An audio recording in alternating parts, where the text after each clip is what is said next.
자, 오늘 누가복음 8장 15절 한 절입니다. 누가복음 8장 15절 말씀입니다. 누가복음 8장 15절 한 절 말씀 같이 봉독합니다. 좋은 땅에 있다는 것은 착하고 좋은 마음으로 말씀을 듣고 지키어 인내로 결실하는 자니라. 아멘.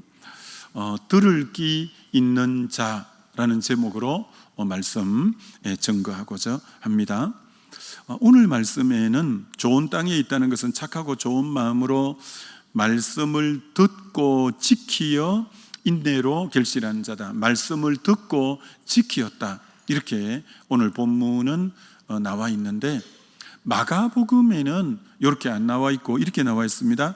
말씀을 듣고 받아. 이게 받아라는 말씀이 마가복음에는 한 번 더 나옵니다. 오늘 말씀에는 말씀을 듣고 바로 지켰다 이렇게 나오지만, 마가복음에는 말씀을 듣고 받았다인데, 이 받았다를 원문으로 찾아보니까 귀한 손님이 들어올 때 너무나 환영하고 반갑게 영접하는 그 자세를 받아라는 단어로 쓰는 거예요. 그게 말씀을 그만 받을 때 뭐 뜨뜻미지근한 그런 자세가 아니라 너무너무 환영하는 자세, 너무너무 반가운 자세, 너무너무 기뻐하는 자세, 그리고 받을 때 마음 중심에 제일 좋은 중심 자리에 모셔드리는 그런 자세로 말씀을 받을 때 30배, 60배, 100배의 열매가 맺는다라는 거죠. 자, 그러니까 이 말씀을 들을 때 이 받아들이는 자세가 너무너무 중요하다는 거죠. 말씀을 듣고 받아들일 때 기쁘게, 정말 달갑게, 그리고 정말 환영하는 자세로 이 받는 이 자세가 중요하다라고 오늘 말씀하고 있는 거죠.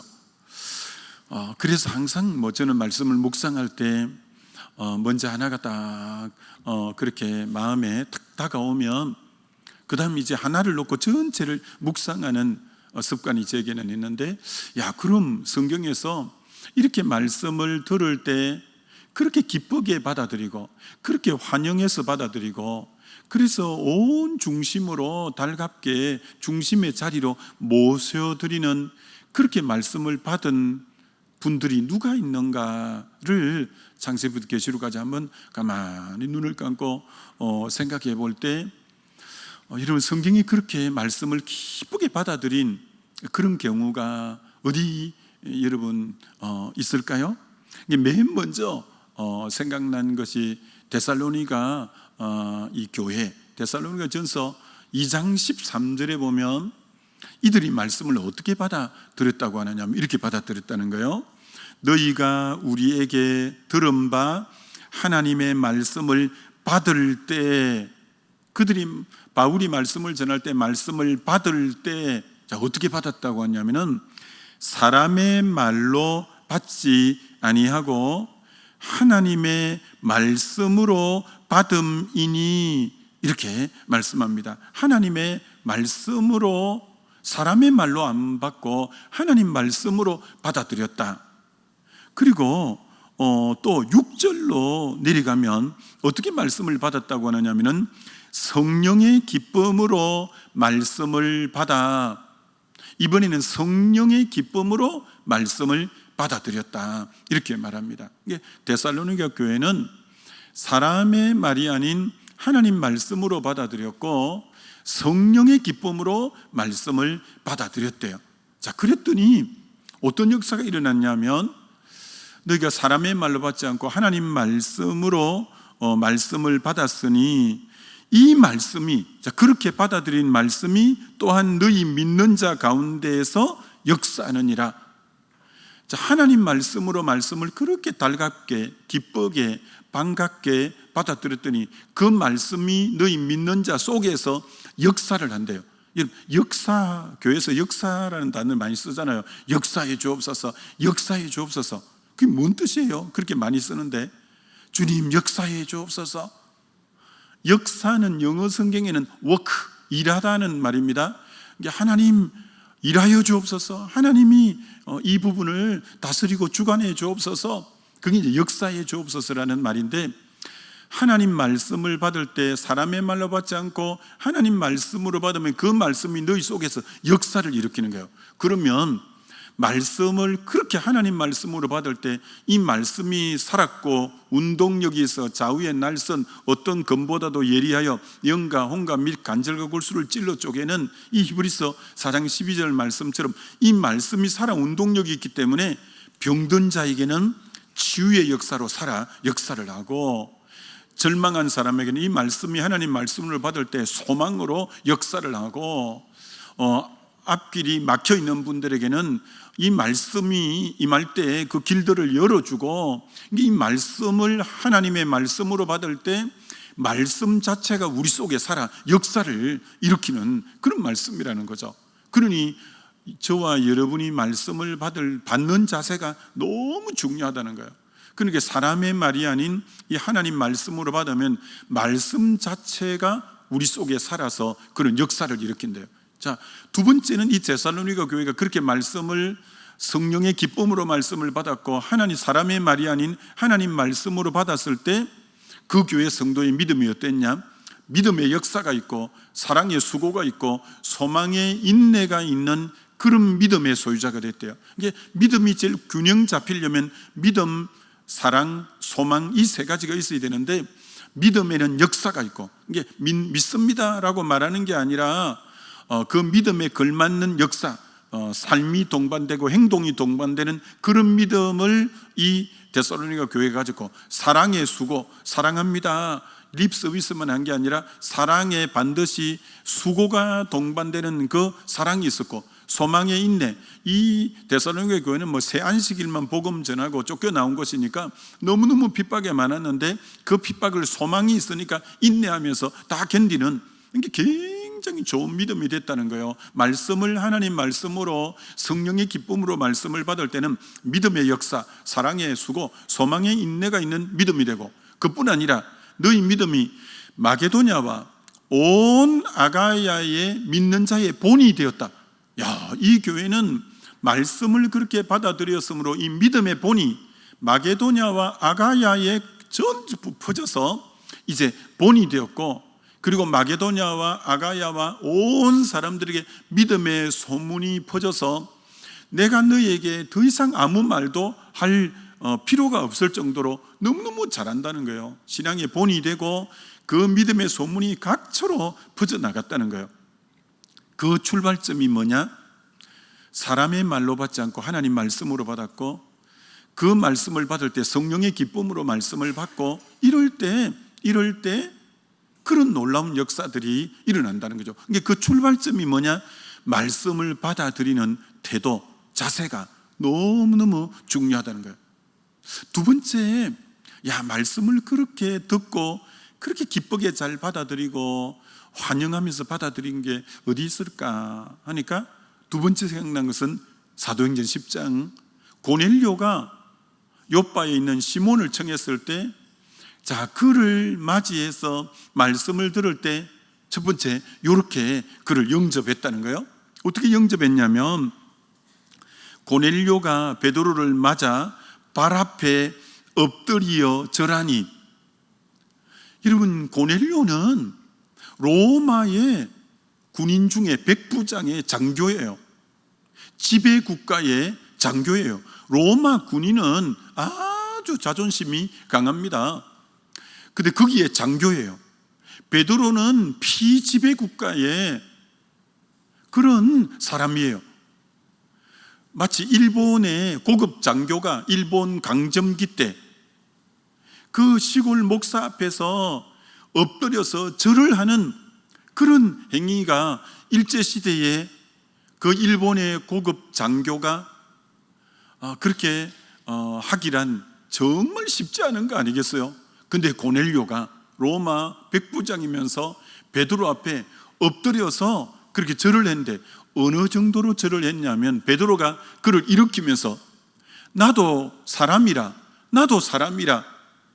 왜 나를 하나님처럼 대하냐라고 할 정도로 고넬료가 베드로를 맞이하는 그 겸손의 자세는 마치 죽게 하듯이 나도 사람이다 일어서라고 할 정도로 하나님 보듯이 그렇게 영접을 했고, 그럼 두 번째는 어떻게 했냐면은 일가 친척을 다 불러 모아서 여러 사람이 모여 있는 거예요. 여러분, 여러분이 여러 사람을 모을 때는 분명히 이분을 통해서 은혜가 임할 거다, 이분의 큰 역사가 일어날 거라는 기대감이 있을 때 사람들을 불러 모으지, 여러분도 긴가민가 하면 여러분이 누구 사람을 그렇게 많이 불러 모으겠어요? 그만큼 이번에는 반드시 은혜가 임할 거다, 반드시 이번에 성령의 역사가 임할 거라는 확신이 있는 정도로 이 고넬료가 대단한 믿음의 소유자예요. 그래서 이번에 분명히 역사가 있을 거라고 일가 친척을 다 모아놓은 거예요. 그럼 세 번째 이렇게 말하는 거예요. 우리는 주께서 당신을 통해 우리에게 주시고자 하는 말씀을 듣고자 하여. 야, 정말 베드로, 당신 말 들으려고 우리 여기 있는 거 아니다. 하나님께서 당신을 통해서 우리에게 주시는 말씀을 듣고자 하여. 여러분, 이 자세가 필요합니다. 여러분이 이 폭우가 쏟아지는 이 새벽에 사람 말 들으려고 왔겠어요? 저 앞에 서 있는 저를 통해서 나에게 주시는 하나님의 음성을 들으려고 와 있는 것처럼 우리는 언제나 사람의 언변에 귀를 기울이려고 하는 게 아니라 앞에 세운 목회자를 통해서 내게 주시는 하나님의 음성을 들으려고 하는 자세, 이게 말씀 듣는 자의 가장 근본이죠. 저 앞에 세운 자를 통해서 하나님이 오늘 새벽에도 내게 하실 말씀이 있을 거야, 그런 자세로. 그러면서 그 다음 뭐라고 하냐면 네 번째는 우리가 다 하나님 앞에 있나이다. 표면적으로는 베드로 앞에 있는 것 같으면서도 우리는 지금 다 하나님 앞에 있나이다. 여러분이 예배 드릴 때 하나님 앞에 우리는 지금 있습니다. 그러니 얼마나 이 예배 드리는 태도가 그 앞에 하나님처럼 그렇게 지배국가의 높은 고급 장교가 엎드려 절을 하고 나도 사람이라 할 정도로 하나님을 대하듯 하고, 정말 그리고 그 일가 친척을 다 모아서 은혜 받겠다고 그 사모하는 마음이 있고, 주께서 당신을 통해서 주시는 말씀을 듣고 싶어서 주의 음성을 듣고 싶어 왔다, 우리는 하나님 앞에 있다. 자, 그랬더니 결과가 어떻게 되냐. 베드로가 십자가에 대해서, 부활에 대해서 설교했더니 베드로가 이 말을 할 때 성령이 말씀 듣는 모든 사람에게 내려오시니. 야, 그러니까 여러분, 성령이 어떻게 임하냐는 거예요. 말씀 듣는 자세가, 그 말씀 듣는 자의 자세가 너무 중요하다는 거예요. 그들이 정말 이런 자세로 은혜를 사모하면서 주님 앞에 앉았을 때 성령이 바로 그렇게 임하게 되어졌다는 거예요. 이처럼 여러분, 말씀 듣는 자세가 너무너무 중요한, 아까 말씀을 듣고 받을 때 30배, 60배, 100배가 어떤 자세로 말씀을 받았는지를 훨씬 더 우리에게 알게 하는 거죠. 야, 성경에 또 저렇게 말씀을 귀하게 받아들인 자가 없을까 했을 때 사도행전 17장이 생각났어요. 베레아 사람들은 17장 11절로 12절에 베레아에 있는 사람은 데살로니가에 있는 사람보다, 지난 성경에는 더 신사적이었는데 이번에 번역에는 더 너그러워서 간절한 말씀으로 말씀을 받고 이것이 그러한가 하여 날마다 성경을 상고함으로 그 중에 믿는 사람이 많고 또한 헬라의 기부인과 남자가 적지 아니하니. 이 베레아 사람들은 또 말씀을 어떻게 들었냐. 아까 데살로니가 교회가 그렇게 모범적인데도 데살로니가에 있는 사람보다도 더 마음이 너그러워, 지난 성경은 더 신사적이고 영어에는 젠틀, 너무너무 너그럽고 젠틀하고 말씀을 너그러운 마음으로 받고, 그리고 간절한 마음으로 말씀을 받고. 이 베레아 사람들은 말씀을 받을 때 그렇게 간절했다는 거예요. 그렇게 너그러운 폭을 넓힌, 마음을 넓힌 자세로, 그리고 그렇게 간절한 자세로 말씀을 받고, 또 이것이 말씀을 듣고 집에 가서 이것이 그러한가 하여 날마다 말씀을 상고하니라. 이러면 상고가 무슨 뜻이에요? 알 듯 모를 듯 하죠. 날마다 말씀을 상고했대요. 알 듯 모를 듯 할 때는 다른 번역을 꼭 찾아보는 거예요. 연구했더라. 다른 번역에는 연구했더라. 말씀에 대해서 또 연구해보고 또 연구해보고 그랬다는 거예요.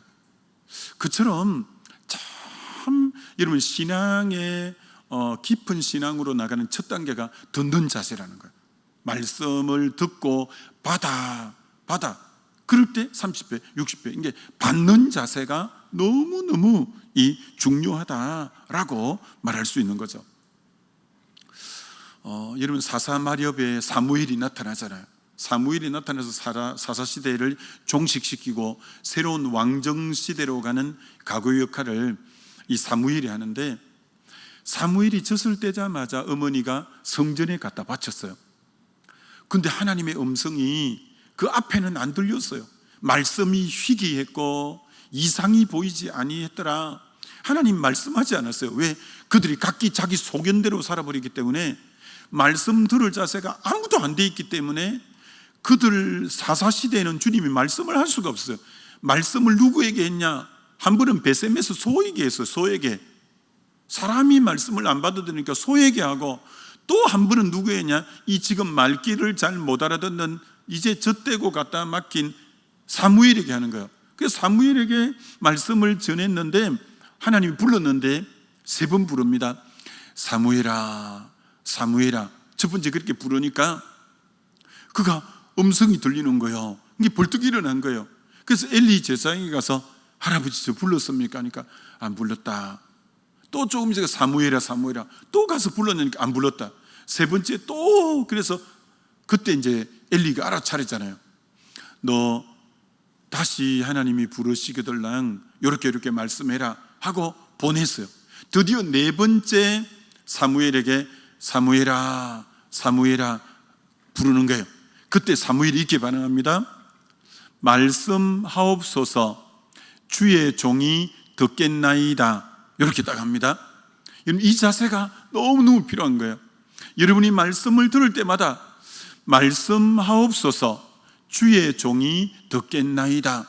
이 자세로 말씀의 예배자로 앉는 것이 굉장히 중요한 거예요. 말씀하옵소서, 주의 종이 듣겠나이다. 이 자세가 말씀 듣는 자세로 너무너무 귀하다는 거예요. 그래서 여러분 꼭 명심하셔야 돼요. 신앙이 깊은 데로 나가는 그 출발점이 말씀을 듣는 자세라고 하는 거예요. 근데 잠언에는 이런 말씀을 하셔요.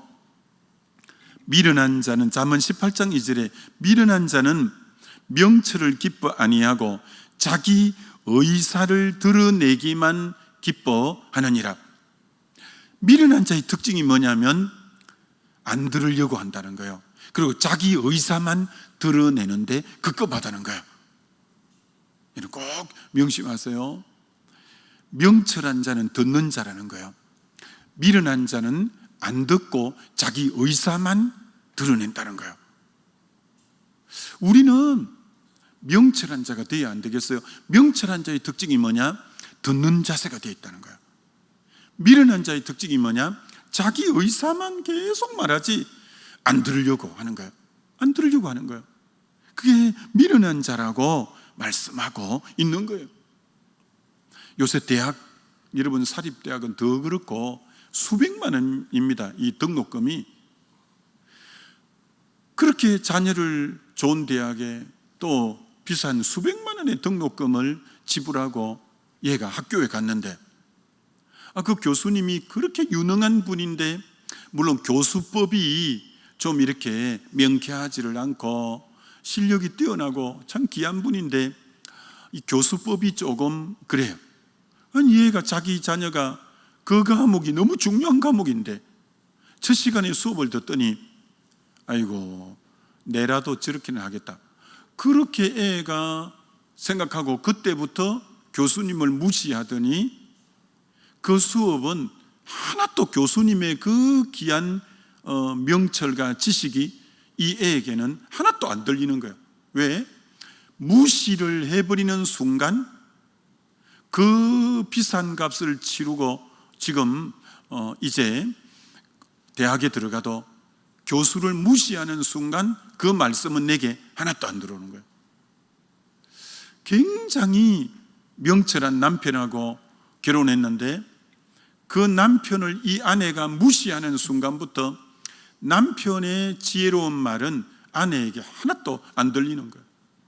너무나 현숙하고 현명한 아내하고 결혼했는데 남편이 아내를 무시하는 순간 아내의 말은 남편에게는 하나도 안 들리는 거예요.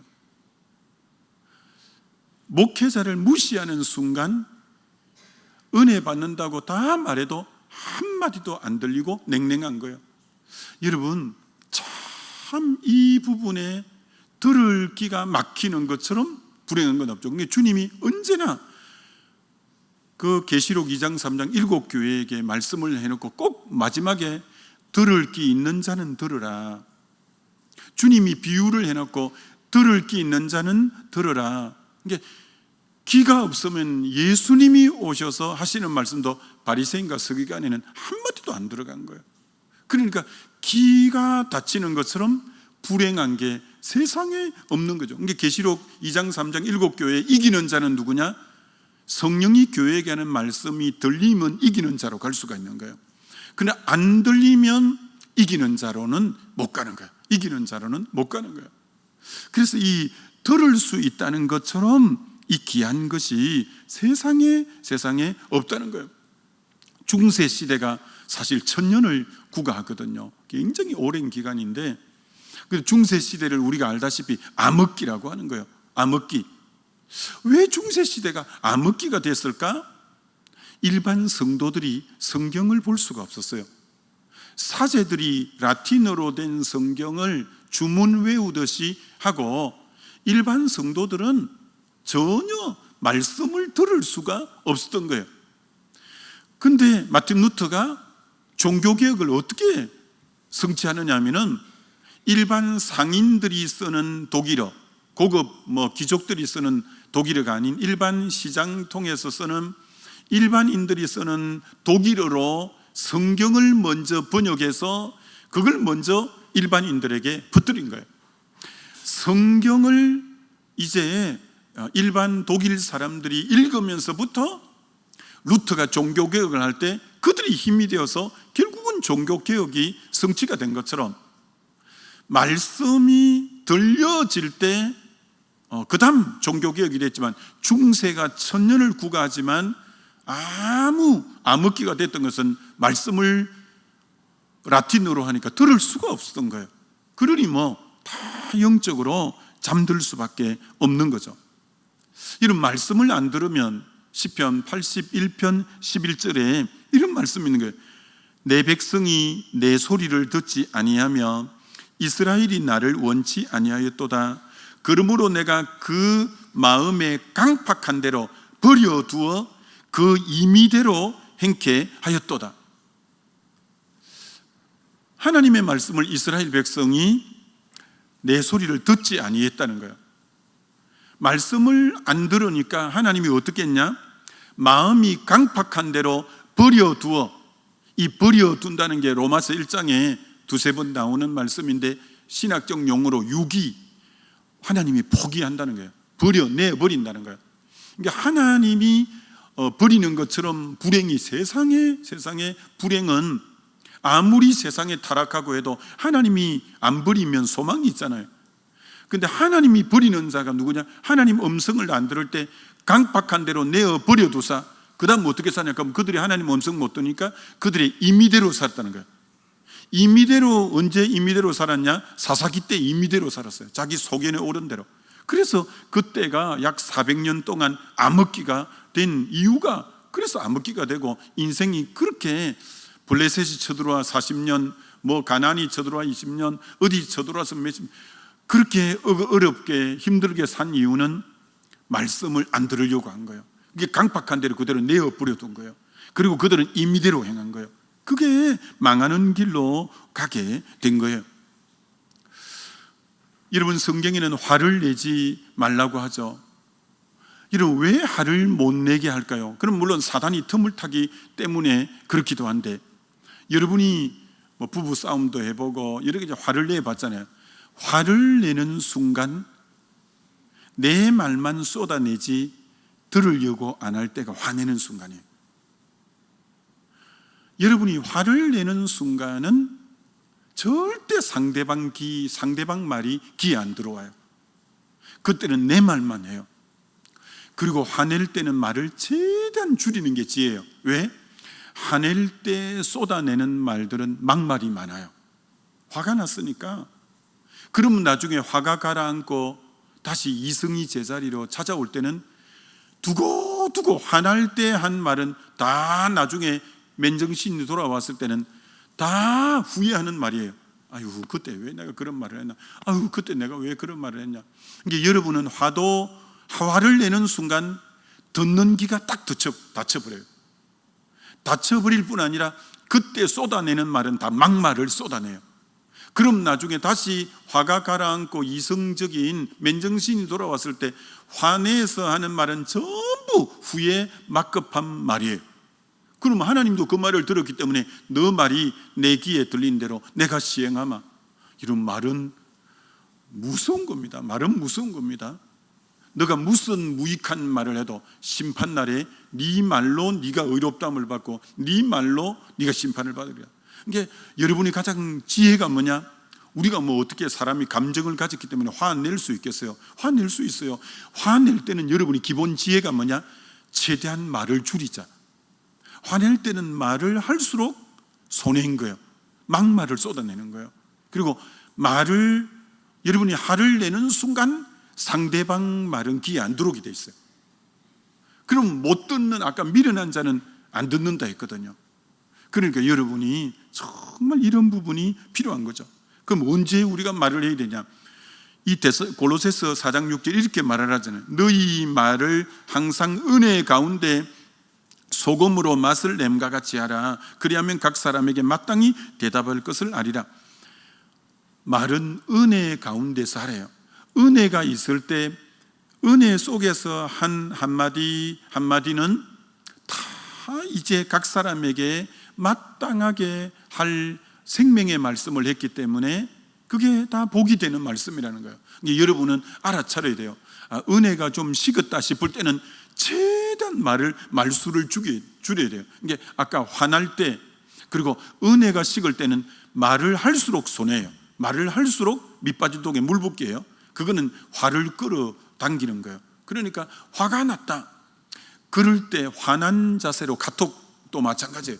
화난 자세로 카톡하면 그 나중에 다 실수하는 거예요. 이게 화날 때 카톡도 하지 말고, 화날 때 문자도 보내지 말고, 화날 때 말도 하지 말고, 은혜도 식을 때 말을 최대한 줄이는 거예요. 은혜가 식을 때도 말을 최대한 줄이는 거예요. 그리고 은혜가 넘칠 때만 한마디 할 때 그게 이제 생명의 말씀이 되고 그러는 거죠. 결론으로 오늘 정말 말씀을 듣는 자세가 신앙의 이 철 출발에서 너무너무 중요하다는 것 알고 오늘도 또 우리가 앞으로 신앙생활 속에 말씀 듣는 자세가 이렇게 중요하구나라는 걸 깊이 생각해서 승리하게 되시기를 주의 이름으로 축원합니다. 우리 기도하겠습니다. 오늘 말씀 생각하면서 우리 주여 한번 부르고 기도합니다.